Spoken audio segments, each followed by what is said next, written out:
You better look deep. This occult stuff is real. I know my rights. I know my rights. I'm a child of God. I know my rights. Dang it. Hello, world. All its inhabitants, or at least whomever or whatever may be listening to or watching this video.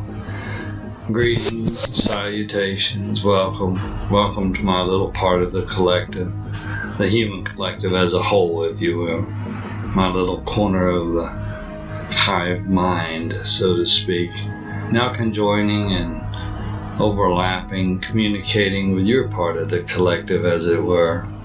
I have many topics to touch on, so I will try to be brief, as I know your time is precious and I do appreciate the moments you've taken to watch. I would ask for you to please take part, share this as much as possible if you find it to your liking. Now with that said, let's get on with it. Some of this you may like, some of it you may not. Take what you can use, disregard the rest. Remember, no one's twisting your arm to watch, so feel free to exit at your convenience. Or if you feel the need to criticize, just remember you made the conscious choice to watch, so please include yourself in the criticism. Shall we?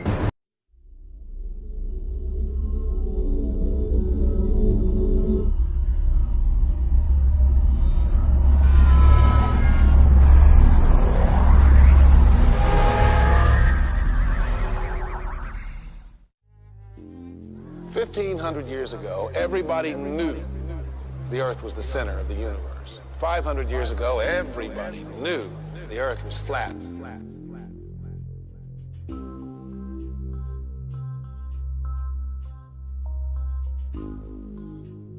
Hey there, Flat Earth researchers and debaters. This is ODD, and this is a follow-up to my video entitled True World, which is a 30-minute rundown of the Flat Earth phenomenon. The response to that video is incredible. I can't even keep up with the comments. Every other second I hear, "Dude, look at the moon. That proves we're on a sphere." "My dad is an airline pilot. This theory is garbage." You know what I mean? Some arguments don't even make sense. It's like, "I ate a chicken pot pie last night for dinner. How does that work on the flat earth? Huh? I can relate when people are wondering how the sun works and what's the benefit of hiding this from us. But to say that Earth must be a sphere because other things look like they might be spheres is foolish. There is Earth, what we are on, teeming with life and providing us with what we need to be able to sustain or destroy. To build civilizations on a vast flat surface where large bodies of water are incapable of curving. Earth, where curvature and motion cannot be detected. And then there's other celestial bodies that aren't teeming with life, and we really don't know what they are or what they look like up close. Science batters itself impotently against the barriers of the unknown. All we get is CGI from NASA and friends. The spherical Earth paradigm is coming to an end. But was this meant to happen, or are we really unveiling something that was to remain hidden? Are we getting the full picture, or is this just the tip of the iceberg? Either way, I'm dedicated to this journey, and I'm honored to live in such an exciting time. Let's keep tearing NASA apart, including all the other space programs. It's one of the main keys in understanding the flat Earth. Once someone sees how much deception is interwoven throughout these agencies, it's easier to grasp this grand conspiracy and how it was achieved. As always, we'll be going over that and much more in this video. I appreciate you tuning in. Let's get started. Where is the curvature? Where? Where's the curvature? Where? I still haven't been able to find any curvature since I put out my last video, and believe me, I've been looking. Ever since I came out as a flat earther, I've been examining things much more closely. It's as if I'm secretly hoping to find something that will lay this flat earth to rest, so I can get back to my normal life of exposing chemtrails and secret societies. It's just not happening. The more I look, the more I'm convinced, and the more I want to talk about it. There is no curve to be found or measured. And there's hints sprinkled all over the place, like this popular study, for instance. A study conducted by Department of Geography Texas State University and Department of Geography Arizona State University concludes that the state of Kansas is flatter than a pancake. On a scale where 1.0 means perfect flatness, the calculated flatness of the pancake is approximately 0.957. That's pretty flat, but Kansas is 0.9997 flat over its length of 400 miles, a distance that should render 20 miles of curvature from one side to the other on a sphere that's 25,000 miles in circumference.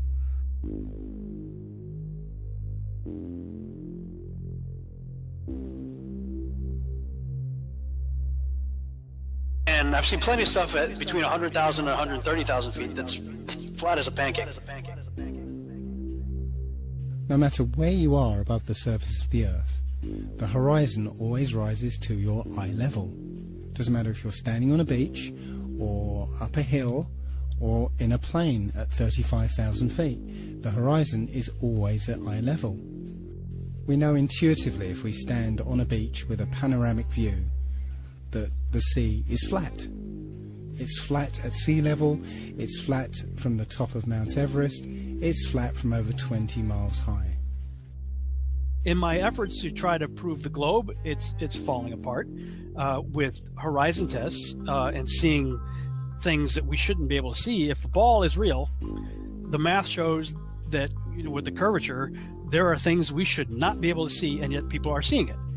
So that has me really questioning the globe, and I don't question the math, because that math came from globalists. It came from people who believe the globe. So it's not math conjured up by flat earthers. I used to be a lifeguard on Ventura Beach, and on a good day, on a clear day, we could look out and see the Anacapa Arch. Well, the Anacapa Arch is almost 20 miles away, and it's only 40 feet high. So the math says that if we're on a ball, 25,000 mile circumference ball, that the top of that 40-foot island arch should be over 200 feet below our ability to see it on the other side of the curve. I found this photo from Grandmere State Park. This is from Joshua Nowicki, and what you're seeing here is a mirage. We typically would not be able to see this from the Lake Michigan shore. We talked about this last night. Conditions are right on the lake that we're actually seeing a mirage of the Chicago skyline. Very interesting. Here's what's happening. This is a good example of a superior mirage. So Joshua was on the Lake Michigan shore. He was looking towards the west, and Chicago's beyond the horizon. Should not be able to see it. However, with the right conditions, we have an inversion. We have cold air near the cold lake water and some relatively warmer air above it. This will bend the image of that skyline back towards the viewer. And so typically we would not be able to see this. This image would be viewable from much, much higher in the sky, up in space. But instead, we're able to see it on the Lake Michigan shore. Shut up, conspiracy theorist. The horizon is not the curvature of the ball Earth. The horizon is just the vanishing line of perspective from your point of view. You can use a telescope or binoculars and zoom in on the horizon, and something that's been completely disappeared beyond the horizon, like a ship, can come all the way back into view, proving that that is not the curvature of the Earth you're looking at, as they tell you, but it's just the vanishing line of perspective from your point of view.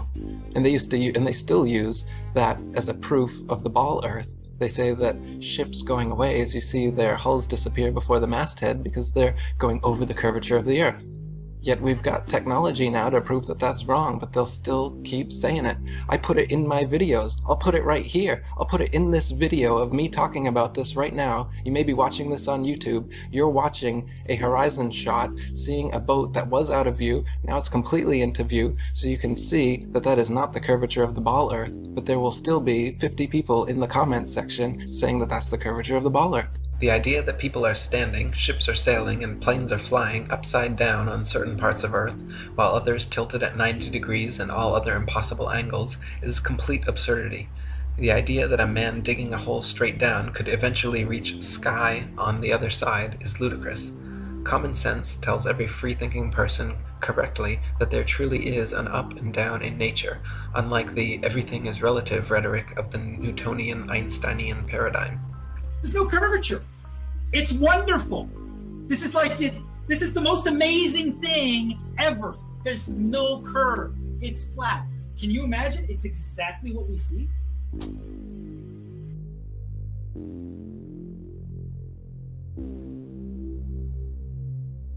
I cannot express this enough, but NASA is just not giving us the truth about what they know.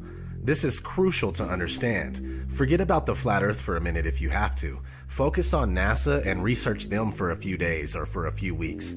If you can't tell that you're being deceived, then I'm afraid that there is no use for you in this cause anyway. Check out this NASA document describing a flat, motionless Earth. So I came across this paper. It's an official NASA document published in August 1988 called The Derivation and Definition of a Linear Aircraft Model. And it's jam-packed full of mathematical equations, formulas, and all sorts of other stuff that describe a linear aircraft model. What I found interesting was on page 35 it says this: concluding remarks. This report derives and defines a set of linearized system matrices for a rigid aircraft of constant mass flying in a stationary atmosphere over a flat, non-rotating Earth. I'll put a link to this in the description. The other thing I'd like to mention at this point is how easily we can be fooled by two-dimensional imagery. We've been trained and conditioned to suspend disbelief when we see certain two-dimensional imagery, such as photographs. You know, a photograph is not reality. It's a photograph. And photographs can be altered and manipulated. Video is not reality. And here's some examples of that. Point is, you can't automatically trust any two-dimensional imagery or media that's presented to you by the establishment. When you try and search for a picture of Earth from space, you'll find surprisingly few of them. In fact, all of them, including this one, this is from NASA, it's called the Big Blue Marble. All of them are composites. NASA will freely admit to them being composite images or CGI or Photoshop. It is Photoshopped, but it's has to be. Even the one image that is claimed to be an actual photograph of Earth from space is called into question, simply because of a film that was released accidentally by NASA of Apollo 11 faking the very first picture of Earth from space. So let's have a look at that video. An old reel received by mistake. It contains the raw or unedited footage of the crew of Apollo 11, Michael Collins, Edwin Aldrin Jr. and Neil Armstrong, staging part of their mission for nearly an hour in living color, with exceptionally clear behind-the-scenes audio of conversations discussing the techniques used to achieve a disingenuous picture depicting the Earth at a distance, in order to falsely demonstrate their far journey from it and their ability to survive passing through the Van Allen radiation belts. It cannot be misconstrued that this staging was done for some other reason, for the reel itself is slated and dated July 18th, 19th and 20th, 1969, the very days of the mission when they were said to be approaching and achieving lunar orbit. Understand, too, that only about 20 seconds of this raw footage was ever broadcast to the public, and these conversations discussing their deception were believed to be private. Until now. Here they discuss that these television transmissions were in fact not broadcast live as everyone believed. They were first screened and edited for playback later. Roger, Neil. We just wanted a narrative such that we can, when we get to playback, we can sort of correlate. Here they discuss the fact that they have turned out the lights and have blocked out sunlight from entering the spacecraft through the other windows, as to not cause any reflected light to fall onto the spacecraft's wall in the foreground. Okay, very good. Well, we shut out the sun coming in some of the other windows into the spacecraft, so it's looking through the number one window, and there isn't any reflected light. The reason this was done is so that the truth of the matter would not be revealed. The best example of space shuttle fakery is the Challenger disaster. In 1986, the shuttle Challenger exploded about 74 seconds after takeoff, killing all 7 astronauts inside. Or did it? It turns out that 6 of the 7 are still alive and kicking today. Ellison Onizuka claims to be his identical twin brother, Claude. Yeah, I've got an identical twin brother, Claude, too.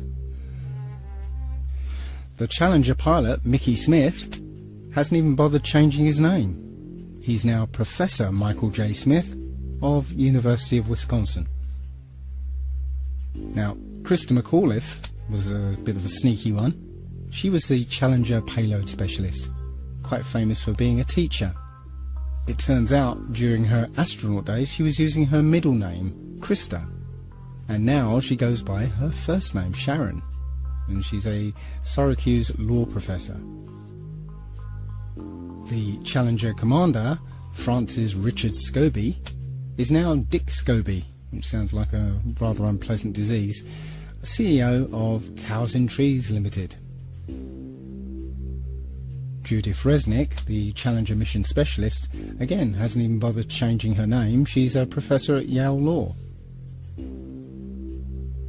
And finally, Ronald McNair, another Challenger mission specialist, claims to be his identical twin brother, Carl McNair. What are the odds?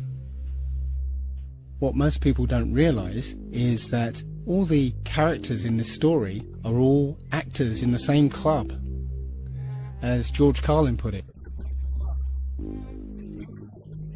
Evidence that is coming from primarily NASA, the government, and the military. 3 organizations that have proven to be completely untrustworthy on numerous counts. If we were to put them on trial, they would all be guilty of being pathological liars. All you have to do is lie on your back on a moonless night and look around carefully. Yeah, occasionally you'll see something that looks kind of like a star, but it's moving. It's moving a little fast too, and that's actually a satellite. Now, I do accept that you can look up into the night sky and see what we're told are satellites. I've done it myself.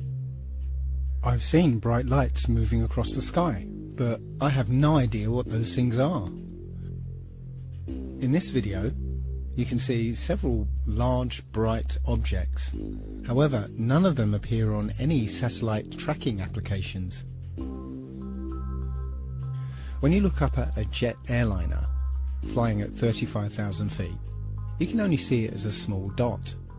So how is it if something the size of a jumbo jet is rendered as a small dot at about 5 to 7 miles up, that you can see a satellite which is the size of between a car and a school bus at 100 miles away? You just wouldn't see it.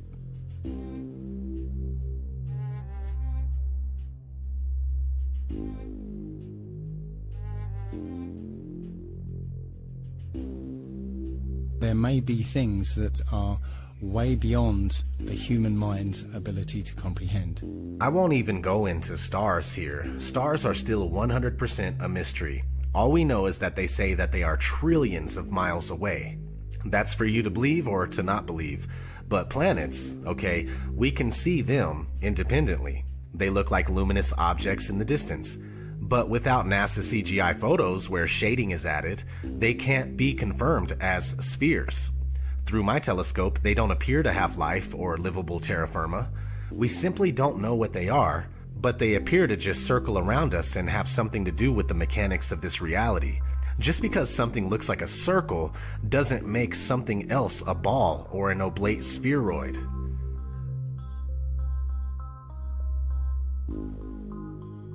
It is claimed that the other planets are spheres, and so therefore Earth must also be a sphere. Firstly, Earth is a plane, not a planet, so the shape of these planets in the sky have no bearing on the shape of the Earth beneath our feet. Secondly, these planets have been known for thousands of years around the world as wandering stars, since they differ from the other fixed stars in their relative motions only. When looked at with an unprejudiced naked eye or through a telescope, the fixed and wandering stars appear as luminous disks of light, not spherical terra firma. The pictures and videos shown by NASA of spherical terra firma planets are all clearly fake computer-generated images and not photographs. The etymology of the word planet actually comes from the late Old English planet, or from Old French planet, from Latin planeta, from Greek planetes, planetae, wandering stars, or to wander of unknown origin, to spread, or notion of spread out, from Latin planum, flat surface, plane, level, plane. They just added a T to our Earth plane, and everyone bought it. Here's a picture of Jupiter. This is from 3 separate images, okay, 3 separate periods, but they're always at the same angle. Now, if someone's in the North Pole, and then someone's in the South Pole on the bottom side of the globe, they would see Jupiter upside down. Now, if you're going to tell me this was taken with a satellite, even a satellite would move in all different directions. It wouldn't take the same angle over and over again. This one has a moon in front of it, same angle. This one doesn't. This one's a little lighter, just about the same angle, nothing. So again, I mean, you want to talk about major bullshit. This is it right here. Okay? Yeah, you might be able to see something through your telescope, but you're not seeing this. Okay? In high detail like this, you're not. Not with any amateur telescope, period. Here we go. This is one. This is Europa, one of Jupiter's moons. Again, same angle. Only difference is they colored this one. It's the same damn photo. All they did was darken this one, and then they put a little bit of a shading right around this edge where the pointer is on it. But it's the same damn thing. So they didn't change anything. They're not even trying that hard. They're just putting out photos. Here goes Saturn. Now this is supposedly an actual photo from a satellite. This is off NASA's website. Sure, it looks pretty, but it's not real. And they're telling you it's real, and you believe it because your ego won't allow you to say, look, it's all fake. Your ego won't allow you to know the truth. Every picture we have from NASA of a planet is a artist rendering. They're not real pictures. If you take a strong telescope and look at a planet, it looks nothing like this. It looks like a self-illuminating light. It looks more like a star. They used to call planets wandering stars. Next, Saturn, I've looked at myself through high-power telescopes, and it really looks like a light bulb. It doesn't look like it's reflecting light. The rings are lit up. There's none of these colors on there. And these are just artist renderings. And if you believe that they're real, you're just sadly mistaken. Next, we recently had Pluto, pictures of Pluto. The one kind of center bottom is the most recent one. And that was taken by a probe that was whizzing by Pluto. Pluto's spinning. There's barely any light out there. And it gets this perfect, brightly lit, crisp, clear image of Pluto and transmits it all the way back to Earth, you know, where we can barely get cell phone signals, you know, when you go out of town. Go to the next one. And if you look at it, again, Disney style, they show us this ridiculous picture, and Pluto is actually on Pluto. They're literally laughing at us. In 240 BC, a Jesuit named Eratosthenes, he calculated the Earth's circumference. He did that by planting a stick in the ground at midday so that the sunlight being directly overhead would cast no shadow. Simultaneously, about 400 miles away, somebody else planted the stick in the same way and found that the sunlight cast a shadow. So by taking the shadow length and knowing the distance between the sticks, you could theoretically work out the circumference of the Earth. This method requires that the sun be a long, long way away so that the light coming from the sun is all parallel. However, it turns out that you'd get exactly the same results on a flat Earth if the sun were only 3,100 miles away and 34 miles across. Amateur balloon footage taken above the clouds has provided stunning visual proof that the sun cannot be millions of miles away. In several shots, you can see a clear hotspot reflecting on the clouds directly below the sun's spotlight-like influence. If the sun were actually millions of miles away, such a small, localized hotspot could not occur. Another proof the sun is not millions of miles away is found by tracing the angle of sun rays back to their source above the clouds.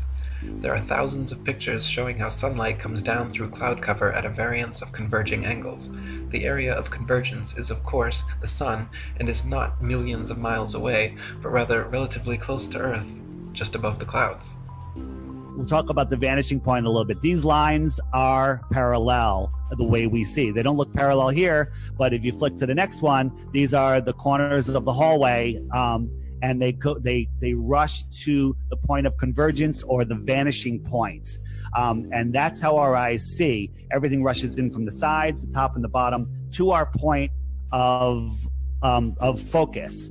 And that's the vanishing point. The sky has no bumps on it. The sky is smooth, but the earth has bumps on it. It has mountains, it has trees, it has cars, people, waves. Anything that comes across the flat plane that even rises up a little bit will create a false horizon in front of that vanishing point. So if you look at the light on the ceiling and imagine that's the sun, the sun's not getting any closer to the floor, but it is going down. And if you had some bumps in the hallway or some people standing down the hallway, the sun would disappear. That light would disappear behind their heads from the bottom up, just like we observed on this plane.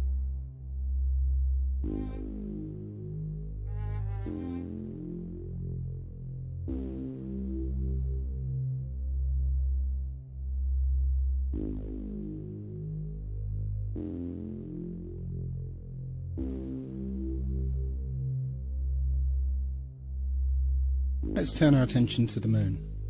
Many of us have seen the moon appear full at various times throughout the day, as in this picture. But how can that happen? If you're standing at point C, then it's the middle of the night. Full moon, no problem. And if you're standing at point A, it's early in the morning. Certainly if you stare back at the moon in the night sky, then yes, you can see a full moon. But if you're standing at point B, which is midday, that is, the sun is directly overhead, then there isn't anywhere that the moon can be that will allow you to see it as full, because the sun will be illuminating the side of the moon that is facing away from you. So the best you'll be able to see is a sliver of the moon. Think about it next time you see the full moon during the day. Every month, the moon goes through 8 distinct phases. Always the same 8, always the same order. Supposedly because of a relationship between the position of the moon relative to the position of the earth and the sun. So let's say it's December, and throughout the month we see the normal 8 phases of the moon. But what happens when it's June, and the earth is supposedly on the other side of the sun? Shouldn't these phases be reversed? That's not what we see. We see the same 8 phases in the same order. At night, the craters, or the dark spots, I like to call them, are black because it's in our sky and there's black sky behind it. Next, if you look at the full moon during the day, those spots are now blue because we are seeing through whatever the moon is. And to prove that, go to the next one. We have a crescent moon, and behind the moon was a planet. And when you zoom in, you can see the planet through the moon. And this shot was proven that there was a planet in that position, and you could see it behind the moon. And there's many people that have photographed this. Now, people in the north, when they're looking at the moon, they are looking at the moon in this direction. And this, of course, this moon is oversized, so it's much bigger than what it really would be on this map. But the people in the south, they are looking to the north at the moon. So what they see is the opposite of what the north sees, and that's why for the south it's upside down from the north, and it's as simple as that.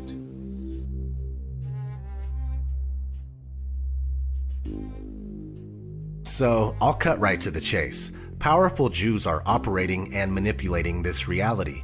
As of right now, it doesn't take much research to figure this out. Just to clarify, not every Jewish person is in on the conspiracy, but in the grand scheme of things, wealthy Jewish families have the control. They own the Federal Reserve, they own the World Bank, they own Hollywood and the media, they own Freemasonry, and much, much more. Freemasonry is one of the oldest secret societies in the world, and was born from Judaism, and has nothing but Jewish terms and ideas. Freemasons are scattered across the world to serve as instruments for the elite agenda. Several of these Freemasons work for NASA. Ptolemy, who first put forward the heliocentric model, was acknowledged as the first Mason. Copernicus was a Jesuit priest. Sir Isaac Newton was a Freemason. All the astronauts are Freemasons. So you can see how this lie could work if all these celebrated people are telling the same story. Nicholas Copernicus, Johannes Kepler, Galileo Galilei, and Isaac Newton, the four forefathers of the globalist heliocentric doctrine, all posed for Masonic portraits, highlighting various symbols and hand signs denoting their affiliation with the Brotherhood. Galileo poses on a Masonic checkerboard floor, Kepler with the hidden hand sign, and all four of them pose with a Masonic compass and globe while flashing the Masonic M hand sign. Sir Isaac Newton was even knighted by Queen Anne at Trinity's College Masonic Masters Lodge. An inordinate number of NASA astronauts, the current propagators of the globalist heliocentric doctrine, are or were admitted Freemasons as well. John Glenn, two-time U.S. Senator and one of NASA's first astronauts, is a known Mason. Buzz Aldrin Jr., the second man to lie about walking on the moon, is an admitted ring-wearing, hand-sign-flashing 33rd degree Mason from Montclair Lodge No. 144 in New Jersey. Edgar Mitchell, another supposed moonwalker aboard Apollo 14, is an Order of Demolay Mason at Artesta Lodge No. 29 in New Mexico. James Irwin of Apollo 15, the last man to lie about walking on the moon, was a Tejon Lodge No. 104 member in Colorado Springs. Don Eisel on Apollo 7 was a member of the Luther B. Turner Lodge No. 732 in Ohio. Gordon Cooper aboard Mercury 9 and Gemini 5 was a Master Mason in Carbondale Lodge No. 82 in Colorado. Virgil Grisham on Apollo 1 and 15, Mercury 5 and Gemini 3 was a Master Mason from Mitchell Lodge No. 228 in Indiana. Walter Schirra Jr. on Apollo 7, Sigma 7, Gemini 6 and Mercury 8 was a 33rd degree Mason at Canaveral Lodge No. 339 in Florida. Thomas Stafford on Apollo 10 and 18, Gemini 7 and 9 was a Mason at Western Star Lodge No. 138 in Oklahoma. Paul Weitz on Skylab 2 and Challenger is from Lawrence Lodge No. 708 in Pennsylvania. NASA astronauts Neil Armstrong, Alan Shepard, William Pogue, Vance Brand, and Anthony England all had fathers who were Freemasons too. The amount of astronauts known to be Freemasons or from Freemasonic families is astonishing. It is likely that more astronauts and people of key importance in NASA are affiliated with the Brotherhood as well, but not so open about their membership. For there to be this many Masons, members of the world's largest and oldest secret society, involved with the promotion and propagation of this globalist heliocentric doctrine from its outset to today, should raise some serious suspicion.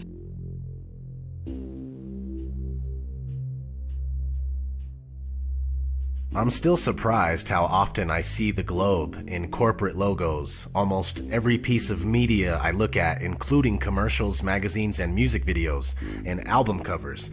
I mean, it's a lot. And the rest of us describe a ball Earth as where we live because we don't know any better. When it's drilled into your head as fact before you even get to the 3rd grade, you end up with that core belief, a belief that's hard to part with. We all have a little bit of ego and we don't want to be wrong, but this flat earth epiphany is rousing us from our sleep and we're now noticing the massive amounts of programming. The world has been systematically brainwashed and indoctrinated for centuries into believing the greatest lie of all time, that the earth is a spinning globe. Decades of programming through entertainment media, over 100 years of science fiction books and stories and television programs and films. I must admit to being a science fiction fan myself. I grew up watching Star Trek, Star Wars, Babylon 5, Battlestar Galactica, watching films like 2001, 2010. I truly believed that our future lay in space. I saw an exciting future for mankind, moon bases, Mars bases, interstellar travel. But now I sincerely doubt there is any such thing as space. It really is simple, believe it or not. Why were we all taught the globe from the time we could walk? Why are we all told it's the absolute unquestionable fact of all facts? Why are we told flat Earth is stupid, ancient, and primitive? Why are we shown globes in every logo, and why are they in every classroom? Well, that's simple. Because it's not possible to live on a globe. You can't live on a sphere. I get it. They taught us that we can and do, yet they forgot something very important to the truth, and that's called proof, or evidence. Without it, the only way to teach it is by forcing it down our throats from the age of 3.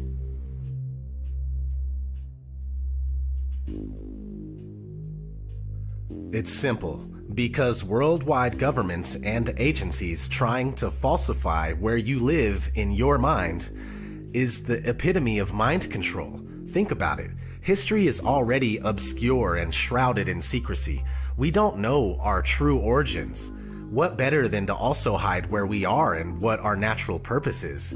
We are considered cattle, goyim, easily fooled and easily swayed by the mainstream media. Our society is engineered, and the ideas that we think are our own are actually pre-manufactured by entities such as the Tavistock Institute, and then it's seeded into our minds through movies, TV shows, and music. When one doesn't recognize this, they are essentially controlled in every way without even knowing it. I have knowledge of this, and I'm still controlled by time and money and other things. Trying to find out what they know and also what they don't want us to know is important, and one of the things that they are keeping from us is our home. This is the case. If this flat Earth is our universe, then it elevates man and this Earth to supreme importance, where every life, human or otherwise, is significant and sacred. And when we all realize that, then the world, the universe, changes. Why don't they care? Well, it's not that they don't care, it's that they don't know that it's true, and even if it is true, they can't see how deep this goes, so they don't understand why it's even relevant or important. The shape of the Earth doesn't seem that important until you really expound upon the deepness of this conspiracy and how far-reaching it is. To me, it matters because if they're going to lie about something like what the Earth actually is, then there's no limit to what they will lie about. We're a random sneeze, we're an accident, we just blew up and molecules started spinning around together, and eventually a fish crawled up onto water and turned into a monkey, and that turned into you, and here we are. That's what they're trying to tell you. Think about how that makes you feel metaphysically. Where does that place you as a speck of dust in the corner of the universe?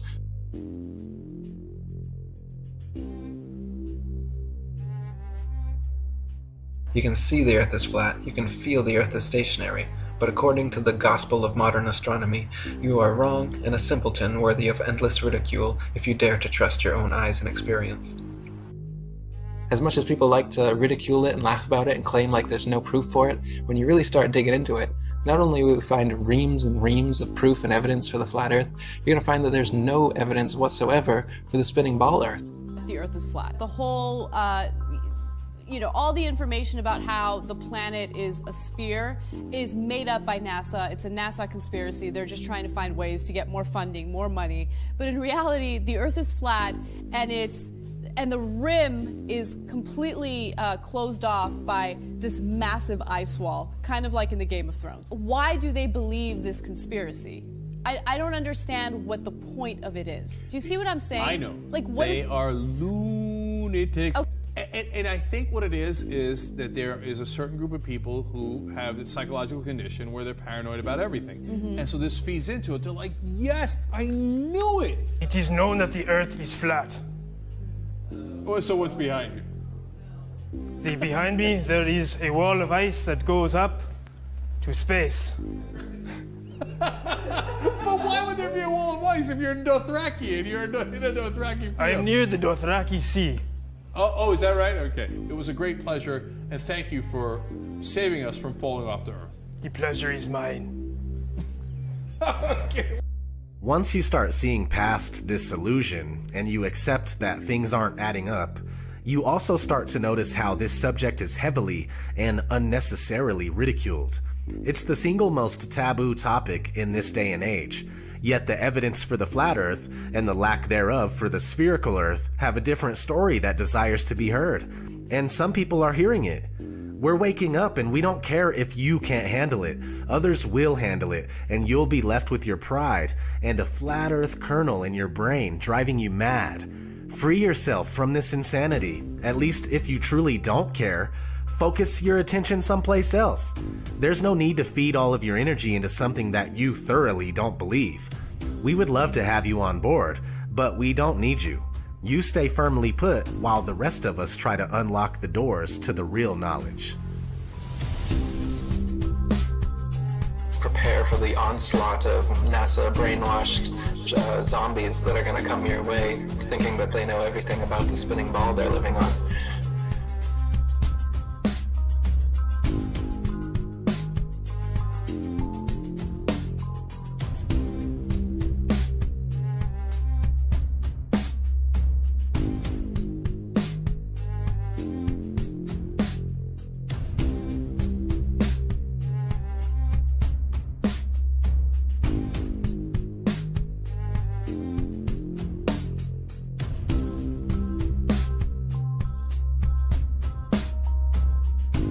Let us never tolerate outrageous conspiracy theories.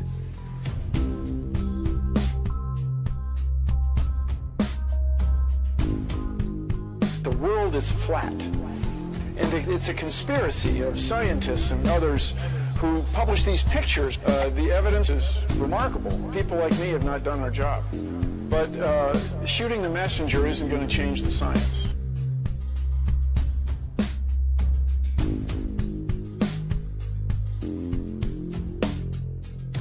Don't give me the conspiracy bullshit. Come on, you're a more intelligent man than that. Come on. I mean, come on. Listen.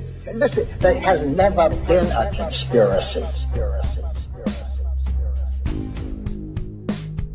All that's left now is ad hominem attacks.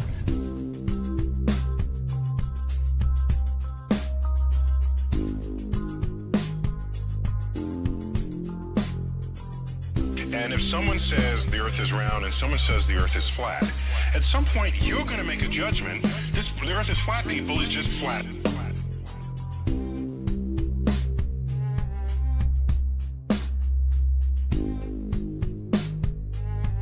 Everybody has the exact same response. We all have the same response. This is crazy. This is stupid. This is absurd. Why are you even thinking? What, you've lost your mind? We all have the same initial response. But for those who actually take one day to try to research this stuff for themselves, at the very least, they become hooked and have to spend another day and another day. And the more you spend looking into it, the more you're going, I don't know what to believe.